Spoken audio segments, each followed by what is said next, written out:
وعد الله الذين آمنوا منكم وعملوا الصالحات ليستخلفنهم في الأرض كما استخلف الذين من قبلهم وليمكنن لهم دينهم الذي ارتضى لهم وليبدلنهم من بعد خوفهم أمنا يعبدونني لا يشركون بي شيئا ومن كفر بعد ذلك فأولئك هم الفاسقون. ഓ സത്യവിശ്വാസികളെ, ഓ മുസ്ലിമീങ്ങളെ, ഓ മുഅ്മിനീങ്ങളെ, നിങ്ങൾക്ക് ഞാനൊരു വാഗ്ദാനം തരട്ടെ, ഒരു കരാർ. വഅദല്ലാഹു അല്ലദീന ആമനൂ മിൻകും, നിങ്ങളിൽ നിന്ന് അല്ലാഹുവിനെ കൊണ്ട് വിശ്വസിച്ച ആളുകൾക്ക് ഞാനൊരു വാഗ്ദാനം നൽകുകയാണ്. വഅമിലുസ്സാലിഹാത്ത്, സൽപ്രവർത്തനങ്ങൾ മാത്രം ചെയ്ത് ജീവിക്കുന്ന ആളുകൾക്ക് ഞാനൊരു വാഗ്ദാനം നൽകട്ടെ. എന്താണ് വാഗ്ദാനം? ലയസ്തഖ്ലിഫന്നഹും ഫിൽ അർളി കമസ്തഖ്ലഫല്ലദീന മിൻ ഖബ്ലിഹിം, നിങ്ങൾക്ക് മുമ്പ് കഴിഞ്ഞു പോയ ആളുകൾക്ക് അവരുടെ അധികാരം തിരിച്ചു നൽകിയതുപോലെ നിങ്ങൾക്ക് നഷ്ടപ്പെട്ടു പോയ അന്തസ്സും പ്രതാപവും ഞാൻ തിരിച്ചു തരാം. മുസ്ലിം എന്ന് പറയുമ്പോ സ്നേഹിക്കുന്ന ആളുകൾ ഇവിടെ ഉണ്ടാവും, മുസ്ലിമീങ്ങളോട് ബഹുമാനമുള്ള ആളുകൾ ഇവിടെ ഉണ്ടാവും. അത് നിങ്ങൾക്ക് വേണോ? ഹൈന്ദവ വിശ്വാസികൾ പണ്ട് അല്ലെ, പഴയ കാലത്ത് വർഗ വിവേചനത്തിന്റെ പേരിൽ, ജാതിയുടെ വിവേചനത്തിന്റെ പേരിൽ ശൂദ്രരും ക്ഷത്രിയരും ആയ ആളുകൾ, ഏറ്റവും നികിഷ്ഠരായ ആളുകൾ, ശൂദ്രരായ ആളുകൾ, അവർക്ക് കിലോമീറ്ററുകൾക്ക് അപ്പുറത്തില്ല ബ്രാഹ്മണരുടെ സമീപത്ത് നടക്കാൻ പാടില്ല. ബ്രാഹ്മണര് നടന്നാൽ 1 കിലോമീറ്റർ അപ്പുറത്ത് ശൂദ്രരായ താഴ്ന്ന ജാതിക്കാർ നടക്കണം. അവർ ദൈവത്തിന്റെ കാലിൽ നിന്നുണ്ടായവരാണ്. എങ്ങാനും ഒന്ന് കണ്ടുപോയാൽ ഈ ശൂദ്രന്റെ ചെവിയിൽ ചുട്ടുപൊള്ളുന്ന ഈയമൊഴിച്ചു കൊടുക്കുമായിരുന്നു.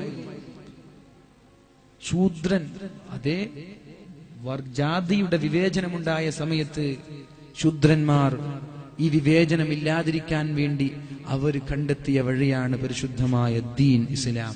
എന്നാൽ ഈ താഴ്ന്ന വർഗക്കാരൻ പിറ്റേ ദിവസം ഒരു തൊപ്പിയിട്ട് മുസ്ലിമായി വന്നാൽ ബ്രാഹ്മണൻ കൈയും പിടിച്ച് കൂടെ ഇരുത്തി ഭക്ഷണം കഴിക്കും. നോക്കണം, നമ്മൾ താഴ്ന്ന ജാതിക്കാരൻ ഒന്നടുത്തു വന്നാൽ, ഒന്ന് കണ്ടാൽ, അല്ലെങ്കിൽ കിണറിൽ നിന്ന് വെള്ളം കോരിയാൽ കിണർ മുഴുവനും വെള്ളം അത് മുഴുവനും ഒഴിവാക്കി വൃത്തിയാക്കിയിരുന്ന ഒരു കാലഘട്ടത്തിൽ മുസ്ലിമായി തൊപ്പി വെച്ച് വന്നാൽ ബ്രാഹ്മണർ കൂടെ ഇരുത്തി ഭക്ഷണം നൽകിയിരുന്നു. ഈ ഒരു രീതിയിലേക്ക് നിങ്ങളുടെ അഭിമാനവും അന്തസ്സും ഞാൻ തിരിച്ചു തരാം, പ്രതാപം ഞാൻ നിങ്ങൾക്ക് തിരിച്ചു തരാം. പക്ഷേ ഡിമാൻഡ് ഉണ്ട്. വലയുമക്കിനന്ന ലഹും ദീനഹുമുൽ ലദി ഇർതദാ ലഹും, നിങ്ങളുടെ മതം പറയുന്നത് പോലെ ജീവിക്കാൻ ഞാൻ നിങ്ങൾക്ക് സമ്മതം തരാം. ബീഫ് കഴിക്കാൻ പറ്റൂല എന്നാ പിന്നെ ഏറ്റവും കൂടുതൽ ബീഫ് ഡിസ്ട്രിബ്യൂട്ട് ചെയ്യുന്നത് കഴിക്കാൻ പാടില്ല എന്ന് പറയുന്ന ആളാണ്. ഇതൊന്നും അവരുടെ മതത്തോടുള്ള താല്പര്യമല്ല. എന്തെങ്കിലും ഒരു കാർഡ്, എന്തെങ്കിലും ഒരു കളി വേണം, എന്നിട്ട് വോട്ട് പിടിക്കണം എന്നതേ ഉള്ളൂ. ആരെവിടെ ബീഫ് കഴിക്കാത്ത? നമ്മുടെ വീട്ടിലേക്ക് ജോലിക്ക് പല ആളുകളും വരാറില്ലേ, അവരൊന്നും ബീഫ് കഴിക്കാറില്ലേ? ആരും ബീഫ് കഴിക്കാത്ത. വലയുമക്കിനന്ന ലഹും ദീനഹുമുൽ ലദി ഇർതദാ ലഹും, നിങ്ങൾക്ക് നിങ്ങളുടെ ദീനിൽ അടിയുറച്ച് ജീവിക്കാൻ ഞാൻ അവസരം തരാം. താടി വെച്ചതിന്റെ പേരിൽ നിങ്ങളുടെ ജോലി നിഷേധിക്കപ്പെടൂല. ഹിജാബ് ധരിച്ചതിന്റെ പേരിൽ പരീക്ഷാ ഹാളിൽ നിന്ന് പറഞ്ഞേക്കൂല. പർദ്ദ ധരിച്ചതിന്റെ പേരിൽ ക്യാമ്പസിന്റെ കലാലയങ്ങളിൽ വളരെ ക്രൂരമായി ആക്രമിക്കപ്പെടൂല. നിങ്ങളുടെ ദീന് പറയുന്നത് പോലെ ജീവിക്കാൻ ഞാൻ നിങ്ങൾക്ക് അവസരം തരാം. വലയുമക്കിനന്ന ലഹും ദീനഹുമുൽ ലദി ഇർതദാ ലഹും, നിങ്ങൾക്ക് ഇഷ്ടമുള്ളതുപോലെ ദീനിൽ അടിയുറച്ച് വിശ്വസിക്കാൻ ഞാൻ അവസരം തരാം. വലയുബദ്ദിലന്നഹും മിൻ ബഅദി ഖൗഫിഹിം അംനാ, നിങ്ങളുടെ ഈ പേടി മാറ്റി നിങ്ങൾക്ക് ഞാൻ പേടിയില്ലായ്മ തരാം. പുറത്തിറങ്ങാൻ പേടിയാണ്, പേര് ചോദിച്ചിട്ടാണ് അടിക്കുന്നത് അല്ലേ? പേര് ചോദിച്ചിട്ടാണ് ചില സമയത്ത് ഇവിടെ അടികൊണ്ടത്. എന്റെ പേരെന്താ? എന്നാ പിന്നെ പിടിച്ചോ. വലയുബദ്ദിലന്നഹും മിൻ ബഅദി ഖൗഫിഹിം അംനാ, നിന്റെ പേടി മാറ്റി നിനക്ക് സന്തോഷവും വിജയവും തരാം, നിർഭയത്വം തരാം, സമാധാനത്തോടെ ജീവിക്കാനുള്ള അന്തരീക്ഷം ഞാൻ ഉണ്ടാക്കി തരാം. ഒരു ഡിമാൻഡ് ഉണ്ട്. യഅ്ബുദൂനനി ലാ യുശ്രികൂന ബി ശൈആ, നിങ്ങൾ എന്നെ മാത്രം ആരാധിക്കണേ, മറ്റു ദൈവങ്ങളെ നിങ്ങൾ ആരാധിക്കരുത്. എന്നെ ഏകനായ അല്ലാഹുവിൽ ആരാധിക്കുക. സുന്നത്ത് ജമാഅത്തിന്റെ ശക്തമായ നിയമപ്രകാരം സുന്നത്ത് ജമാഅത്തിൽ അധിഷ്ഠിതമായി ജീവിക്കുന്ന നമ്മൾ അല്ലാഹു അല്ലാതെ മറ്റൊരു ദൈവമില്ല, അല്ലാഹു മാത്രമേ ദൈവമുള്ളൂ, ഏകനായ ഇലാഹു അല്ലാഹുവാണ്, അല്ലാഹു അല്ലാതെ മറ്റൊരു ദൈവമില്ല എന്ന ഉറച്ച വിശ്വാസത്തോടെ നമ്മൾ ജീവിക്കുക. സുന്നത്ത് ജമാഅത്തിന്റെ ആ ഒരു തീരുമാനം പോലെ, ആ ഒരു രീതി പോലെ അല്ലാഹു അല്ലാതെ മറ്റൊരു ദൈവമില്ല, അല്ലാഹു ഏകനാണ് എന്ന വിശ്വാസത്തോടെ എന്നെ മാത്രം നിങ്ങൾ ആരാധിക്കുക, ഞാനല്ലാതെ മറ്റൊരു ദൈവമുണ്ട് എന്ന് നിങ്ങൾ വിശ്വസിക്കരുത്. അല്ലാഹുവിന്റെ കൂടെ വേറെ ദൈവങ്ങളെ കൂട്ടരുത്. ദൈവം ഒന്നേ ഉള്ളൂ, അല്ലാഹുവാണ്. ഒന്നാമത്തെ ഡിമാൻഡ് അതാണ്, എന്നെ നിങ്ങൾ ആരാധിക്കുക. 2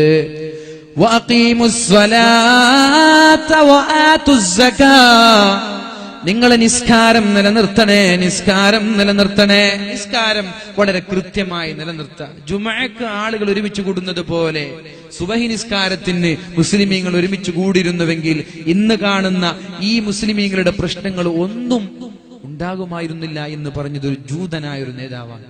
സുബഹി ജുമഅക്ക് എത്ര ആളുകൾ കൂടുന്നുണ്ട്, ആ ആളുകൾ സുബഹി നിസ്കാരത്തിന് ജമാഅത്തിന് പള്ളിയിൽ കൂടിയിരുന്നുവെങ്കിൽ ഇന്ന് മുസ്ലിമുകൾ നേരിടുന്ന വെല്ലുവിളികളൊന്നും ഉണ്ടാകുമായിരുന്നില്ല. നമ്മൾക്ക് മടങ്ങാം. നമ്മൾക്ക് ഈ വിജയവും സമാധാനവും കാക്ഷിക്കുന്നവർക്ക് ഈ ഒരു രീതിയിലൂടെ നമ്മുടെ ജീവിതം മുന്നോട്ട് കൊണ്ടുപോകാം. നിസ്കാരം നിങ്ങൾ നിലനിർത്തണേ. അതോടൊപ്പം അല്ലാഹുവിന്റെ ഹബീബ് പറഞ്ഞു, ഖബറിൽ നിന്ന് രക്ഷപ്പെടാൻ 4 വഴി ഞാൻ നിങ്ങളോട് പറഞ്ഞു തരട്ടെ. ഖബറിന്റെ അദാബിൽ നിന്ന് രക്ഷപ്പെടാൻ 4 വഴികൾ ഞാൻ നിങ്ങളോട് പറഞ്ഞു തരട്ടെ. 1, പരിശുദ്ധമായ സൂറത്തുൽ മുൽക്ക് പാരായണം ചെയ്യണം. സൂറത്തുൽ മുൽക്ക് ഓതുന്ന ആളുകൾക്ക് എല്ലാ ദിവസവും രാത്രി കുറെ ആളുണ്ട്. ബാക്കിയുള്ള ആളുകൾ ഇന്ന് മുതൽ ഓതാൻ തുടങ്ങുക, താഴ്ത്തിക്കൊള്ളു. അൽഹംദുലില്ലാഹ്. സൂറത്തുൽ മുൽക്ക് പാരായണം ചെയ്താൽ ആഖിറം നമ്മൾക്ക് രക്ഷപ്പെടുത്താം. ഇനി ദുനിയാവ് രക്ഷപ്പെടുത്തണോ? സൂറത്തുൽ വാഖിഅ പാരായണം ചെയ്തേക്ക്. മഗ്രിബ് നിസ്കാരം കഴിഞ്ഞാൽ സൂറത്തുൽ മുൽക്ക് പാരായണം ചെയ്യുന്നവന് ഖബറിൽ ശിക്ഷയുണ്ടാവൂല എന്ന് മുഹമ്മദുർ റസൂലുള്ളാഹ്. ഹിയൽ മുൻജിയ, ഖബറിന്റെ അദാബിൽ നിന്ന് രക്ഷപ്പെടുത്തുന്ന സൂറത്താണ് സൂറത്തുൽ മുൽക്ക്. ഓതാത്തവർ മരിക്കുന്ന ഉറപ്പാണല്ലോ. ഖബറിൽ രക്ഷപ്പെടണമെന്ന് ആഗ്രഹമില്ലേ? ഖബർ രക്ഷപ്പെട്ടാൽ പിന്നെ എല്ലാം വിജയിക്കുമെന്ന് മഹാനായ ഉസ്മാൻ ഇബ്നു അഫ്ഫാൻ റളിയല്ലാഹു അൻഹു പറഞ്ഞിട്ടുണ്ടല്ലോ. ഖബറിനെ നോക്കി കരയുന്നത് കണ്ടപ്പോ മഹാനായ ഉസ്മാൻ തങ്ങളോട് ചോദിച്ചു, ഉസ്മാനെ എന്തിനാണ് കരയുന്നത്? ഉസ്മാൻ തങ്ങൾ പറഞ്ഞത്, ഖബർ കാണുമ്പോൾ കരയാനുള്ള കാരണം ഖബർ രക്ഷപ്പെട്ടാൽ പിന്നെയുള്ള ലോകം എളുപ്പമാണ്. ഖബർ രക്ഷപ്പെട്ടാൽ പിന്നെ സിറാത്തിനെ പേടിക്കേണ്ടതില്ല, മഹ്ശറയെ പേടിക്കേണ്ടതില്ല, നരകത്തെ പേടിക്കേണ്ടതില്ല. അപ്പൊ ഖബറാണ് ആഖിറത്തിലെ ആദ്യത്തെ ഇന്റർവ്യൂ നടക്കുന്നത്. ഖബറാണ്. ആ ഖബർ രക്ഷപ്പെടാൻ പരിശുദ്ധമായ സൂറത്തുൽ മുൽക്ക് പാരായണം ചെയ്യുവീൻ. ഇനി ദുനിയാവ് രക്ഷപ്പെടാൻ സൂറത്തുൽ വാഖിഅ പാരായണം ചെയ്യണേ. സൂറത്തുൽ വാഖിഅ പാരായണം ചെയ്യുന്ന ആളുകൾക്ക് ദാരിദ്ര്യം ഉണ്ടാവൂല. മഹാന്മാരായ സ്വഹാബാക്കൾ മക്കളോട് സൂറത്തുൽ വാഖിഅ പാരായണം ചെയ്യാൻ പറഞ്ഞിരുന്നു. കടങ്ങൾ ഉണ്ടാവൂല, പ്രാരാബ്ദങ്ങൾ ഉണ്ടാവൂല, ദാരിദ്ര്യം ഉണ്ടാവൂല, മറ്റൊരാളുടെ മുമ്പിൽ യാചിക്കേണ്ടി വരൂല, മറ്റൊരാളോട് ബെഗ് ചെയ്യേണ്ട അവസ്ഥയുണ്ടാവൂല. ദുനിയാവും ആഖിറവും രക്ഷപ്പെടാൻ പരിശുദ്ധമായ ഖുർആനാണ് പരിഹാരം.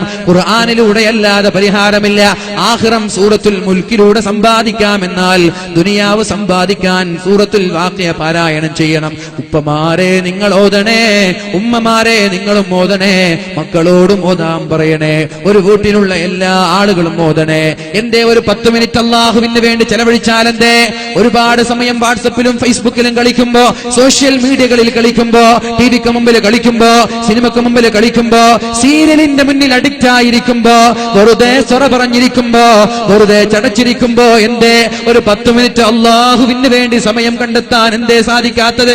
അല്ലാഹു നാളെ ചോദിക്കൂലേ നിന്റെ സമയത്തെക്കുറിച്ച്? അല്ലാഹു ചോദിക്കൂലേ നിന്റെ ആരോഗ്യത്തെക്കുറിച്ച്? അല്ലാഹു ചോദിക്കൂലേ നിന്റെ സമ്പാദ്യങ്ങളെ കുറിച്ച്?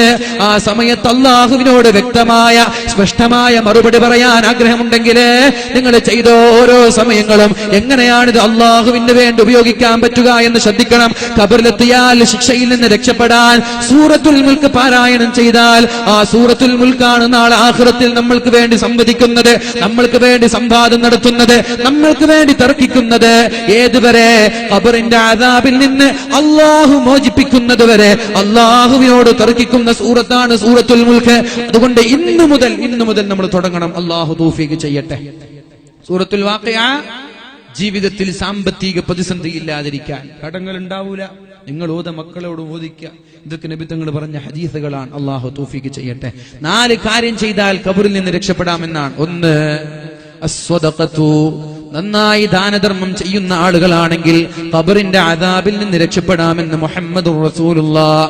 2, മുഹാഫളത്തുസ് സ്വലാ, നിസ്കാരം നിലനിർത്തണം. ഞാൻ പറഞ്ഞത് വാഖീമുസ് സ്വലാ, നിങ്ങൾ നിസ്കാരം കൃത്യമായി നിലനിർത്തിയാൽ പഴയകാല പ്രതാപം ഞാൻ നിങ്ങൾക്ക് തിരിച്ചു തരാം. നിങ്ങളുടെ പേടി ഞാൻ മാറ്റാം. നിങ്ങളുടെ ദീൻ പറയുന്നത് പോലെ ജീവിക്കാൻ ഞാൻ നിങ്ങൾക്ക് അവസരം തരാം. അള്ളാഹു പറഞ്ഞല്ലോ, മുഹാഫളത്തുസ് സ്വലാ, നിസ്കാരം കൃത്യമായി നിലനിർത്തിയാൽ അവന്റെ ഖബറിടം രക്ഷപ്പെടാമെന്നും മുഹമ്മദുർ റസൂലുള്ളാഹ്. 3-മതായി പറഞ്ഞത് വഖിറാഅത്തുൽ ഖുർആൻ, ഖുർആൻ ഓതുന്ന ആളുകൾക്കും ഖബറിടം സ്വർഗീയമാക്കപ്പെടുമെന്ന് ശഫീഉനാ റസൂലുള്ളാഹി. വകസ്റത്തുത് തസ്ബീഹ്, തസ്ബീഹ് അധികരിപ്പിക്കുന്നവർ സുബ്ഹാനല്ലാഹ് സുബ്ഹാനല്ലാഹ് സുബ്ഹാനല്ലാഹ് ഇതുപോലെ തസ്ബീഹ് അധികരിപ്പിക്കുന്ന ആളുകളാണെങ്കിൽ അവന്റെ ഖബറിടവും അല്ലാഹു വിശാലമാക്കും. അവന്റെ ഖബറിടം അല്ലാഹു പ്രകാശിപ്പിക്കുമെന്ന് ലോകത്തിന്റെ മുത്തേ റസൂലുള്ളാഹ്. ഓർമ്മയുണ്ടല്ലോ, ഖബർ രക്ഷപ്പെടാൻ 4 കാര്യം പറഞ്ഞു. 1, നിർത്താൻ പോവാൻ. 1 പറഞ്ഞോളൂ. 1, അസ്സദഖതു, നന്നായി ദാനധർമ്മം ചെയ്താൽ ഖബറിടം രക്ഷപ്പെടും. 2, മുഹാഫളത്തുസ് സ്വലാ, നിസ്കാരം കൃത്യമായി നിർവഹിക്കണം. തോന്നുമ്പോൾ നിസ്കരിച്ചാൽ പോരാ, കൃത്യമായി നിസ്കരിക്കണം. ബാങ്ക് വിളിക്കുമ്പോൾ തന്നെ നിസ്കാരത്തെക്കുറിച്ച് ബോധം വേണം. 3, ഖിറാഅത്തുൽ ഖുർആൻ, ഖുർആൻ ഓതണേ, ഖബറിടം സ്വർഗീയമാക്കാം. വകസ്റത്തുത് തസ്ബീഹ്, ഒരുപാട് തസ്ബീഹ് അധികരിപ്പിച്ചാൽ നമ്മുടെ ഖബറിടം അല്ലാഹു വിശാലമാക്കുകയും പ്രകാശിപ്പിക്കുകയും സ്വർഗീയ കവാടങ്ങൾ തുറന്നു തരികയും ചെയ്യുമെന്ന് ലോകത്തിന്റെ മുത്തേ റസൂലുള്ളാഹ്. ഇത് ഖബറിനെ രക്ഷപ്പെടാനുള്ള വഴിയാണ്. ഇനി ദുനിയാവ് രക്ഷപ്പെടാനുള്ള വഴി എന്താ? പഴയകാല പ്രതാപം തിരിച്ചു വരാൻ 1, എന്നെ മാത്രം ആരാധിക്കുക, എന്നെ നന്നായി ആരാധിക്കുക. എന്റെ കൂടെ വേറെ ദൈവങ്ങളെ വെക്കരുത്. ദൈവം ഒന്നേ ഉള്ളൂ, അല്ലാഹുവാൻ. 2, വഅഖീമുസ് സ്വലാ, നിസ്കാരം നിലനിർത്തണം. വആതുസ് സകാ, സകാത്ത് കൊടുത്തു വീട്ടണേ. ഞാൻ ചോദിക്കട്ടെ, സകാത്ത് കൊടുക്കാറുണ്ടോ? വലം യംനഉ സകാത അംവാലിഹിം ഇല്ലാ മുനിഉൽ ഖിത്റ മിനസ് സമാ. എപ്പോഴാണോ ആളുകൾ സകാത്ത് കൊടുക്കാതെ മാറി നിൽക്കുന്നത്, അന്നു മുതൽ ഭൂമിയിലേക്ക് മഴ ലഭിക്കൂല. മഴയുണ്ടോ? ഇപ്രാവശ്യം കേരളത്തിൽ മഴ കിട്ടിയോ? ശ്രദ്ധിക്കുന്നുണ്ടല്ലോ. ഇപ്രാവശ്യം നമ്മൾക്ക് മഴ കിട്ടിയോ? എങ്ങനെയാണ് മെയ് മാസം വരെ എത്താൻ ആലോചിച്ചിട്ട് തലപ്പുണ്ണാവുക.